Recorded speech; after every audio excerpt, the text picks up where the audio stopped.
empires, but I can tell you one thing, that the South is changing.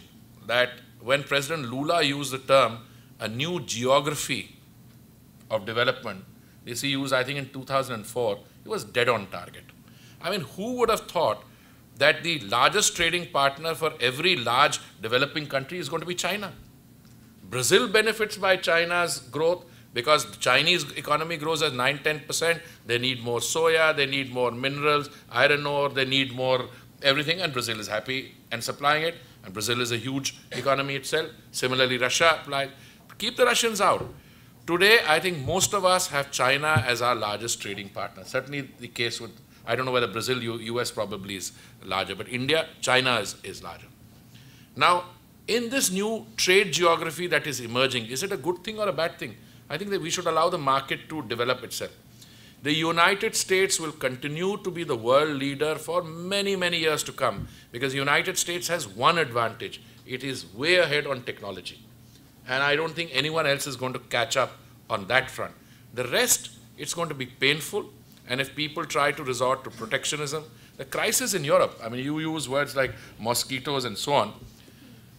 You know, they're using words like, I wouldn't spell it, Portugal, Ireland, Greece, and Spain. Now, if you see what those letters stand for, etc., these are economies in trouble. Why? Because many of them have chosen to not structure their own development according to, you know, what was available. They were living beyond their means. They were able to, and then the world economic and financial crisis produced toxic assets which went around. We're in trouble.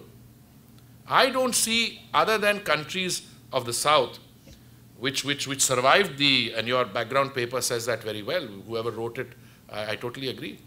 Other than those of us, because we didn't cause the financial crisis. The crisis was manufactured, it has a made in the USA label on it. It started in the subprime lending, in the mortgaging of the real estate. That's where it started. But the toxic assets that it produced traveled from here to the United Kingdom, to Europe, and to some of our countries. But because it was manufactured here, that crisis, the toxic assets were largely here and in Europe, we survived. I mean, we survived not because we were intelligent, we just weren't part of the system.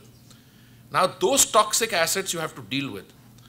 And once you are able to clear those toxic assets, only then you can talk in terms of the global redistribution. Because what are we distributing just now? I don't know. My young friend there, we were referring in a casual conversation to that .com listing. I look at the kind of recovery that's taking place, and I say it's very weak. I'm sure we will come out of it, but first we have to recover and then go in terms of global redistribution. Yes, but you're being very depressing. So let's talk about sexy subjects like people are starting to leave when we talk about sex. He's just going about to the fruit chart. The Hollywood is producing not just a lot of movies, but very good movies. And that is why, firstly, they have very pretty girls. And for a Frenchman like me, I find that there is an attraction in Hollywood movies. But it's a successful enterprise. It was always geared towards the Indian market. And now we find that it is turning towards an export market and doing it successfully. And that's quite a remarkable change. The other change is the sale of yoga. Yoga was something which was practiced in the country because it was part of the local lingo. But now it is an export commodity. And it is deep into the American psyche. Everybody here is into yoga. And so firstly, you are selling the pretty girls through Hollywood. And secondly, you are selling religion through yoga. I think these are very innovative new fields that you have found in Indian exports. Ambassador, I must first of all compliment you. The relative ease with which you become an American and Frenchman at the same time. and if all it takes is pretty girls to do that, I'm willing to join you as well. But no, two points. One is that Hollywood is the standard setter. Let's make no mistakes. Bollywood has always been a strong traditional industry, but for many years it was not treated as an industry. The government had to step in. It had to make sure that people who wanted to make a movie could raise an honest loan. And I don't want to go into where the money was coming from earlier. It's very well known, and that's created a number of other problems. We make a lot of movies, but only some of them do well. There are a number of factors for that. Why do they get exported? Sir, there my submission is, I don't know whether you buy this or not, there are supposed to be 25 million Indians or Indian origin people outside. This is only of Indian. But you know, the kind of movie that is made in Hollywood, I think is equally, if not more popular across the borders from India in all the countries. If you combine that, I used to be Deputy High Commissioner in London, and I was amazed at the speed with which that local video parlor guy used to get. A movie was barely released in India, and the next 6 hours it was there, and you had to ask him, same £1 rental or £2 rental. He said, "Saab print bahut acha hai." Which means what? You know what? Something was shot with a small camera, something where you had got the original, you made this thing. This is all about intellectual property, copyright, etc. If we could get that right, you could actually do a lot of export. When I talk to the Indian film people, they cry. When I was in PR in Geneva, they used to come to me and say, for heaven's sake, do something in the WIPO, because something has to stop. Is it conscious? I don't think so. I mean, I'll be a little frivolous, and on the camera, I don't mind. You know, areas of growth in India which have done very well have been areas with which you normally have not associated the government. Information technology is a case in point. Yes. It did very well because there was no such thing as an IT industry. What is IT? It's knowledge. It's bright guys. Government didn't have a role in that. And then when it became a big industry, now government stepped in, got a regulator, got other thing.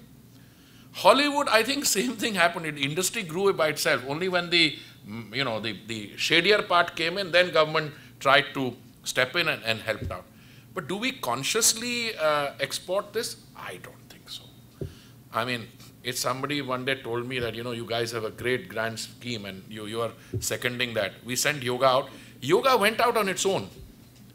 In fact, when I was in Brazil, the Yoga University of Sao Paulo had 50,000 students. I never came across a university in India which had 50,000, let alone yoga students.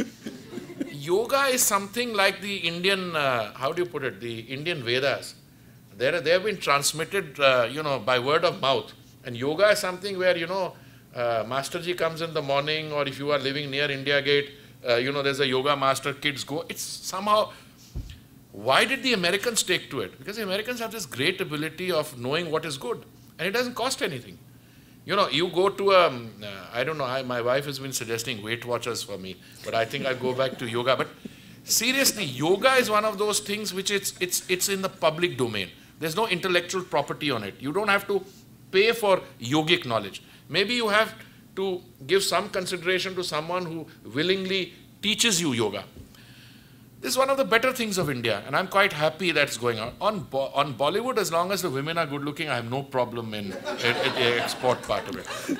Okay, I have one last question before we open the floor to the floor, and because you've referred to copyright, and copyright is very important because the whole concept of generic drugs and the ability of India and companies like Cipla to manufacture generics at low cost is something which we need to discuss, because there is a conspiracy in the West to somehow retain the monopoly through something called patents.